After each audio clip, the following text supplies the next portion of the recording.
आटपाडीत साई किराणा दुकान अज्ञात चोरट्यांनी फोडले, रोख रक्कम व माल लंपास। नमस्कार मंडळी, आपण पाहताय मानदेश एक्सप्रेस न्यूज। आटपाडी ग्रामीण रुग्णालयासमोर असलेल्या साई किराणा दुकानावर अज्ञात चोरट्यांनी मध्यरात्री धाड टाकून दुकान फोडल्याची घटना उघडकीस आली आहे। या चोरीत चोरट्यांनी दुकानातील रोख रक्कमेसह किराणा माल लंपास केल्याने परिसरात मोठी खळबळ उडाली आहे। याबाबत मिळालेली अधिक माहिती अशी की आटपाडी निंबवडे रोडवर ग्रामीण रुग्णालयाच्या समोर साई किराणा मालाचे मोठे दुकान असून सदर दुकानाचे मालक सदाशिव जाधव हे नेहमीप्रमाणे रात्री दुकान बंद करून घरी गेले होते।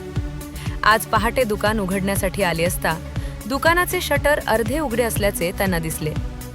त्यांनी आतमध्ये जाऊन पाहणी केली असता दुकानात सर्वत्र सामान अस्ताव्यस्त पडलेले असून रोख रक्कम व काही माल चोरीला गेल्याचे आढळून आले। चोरट्यांनी दुकानाबाहेर लावलेला सीसीटीव्ही कॅमेरा व लाईटची वायर कापून टाकल्याचेही समोर आले आहे।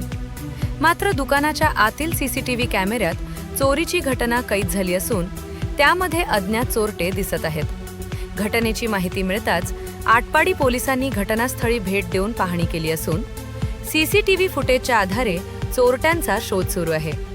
या घटनेमुळे व्यापाऱ्यांमध्ये भीतीचे वातावरण निर्माण झाले असून रात्रीच्या गस्त वाढवण्याची मागणी होत आहे। व्हिडिओ लाईक करा, शेअर करा आणि मानदेश एक्सप्रेसला सबस्क्राईब करायला विसरू नका। धन्यवाद।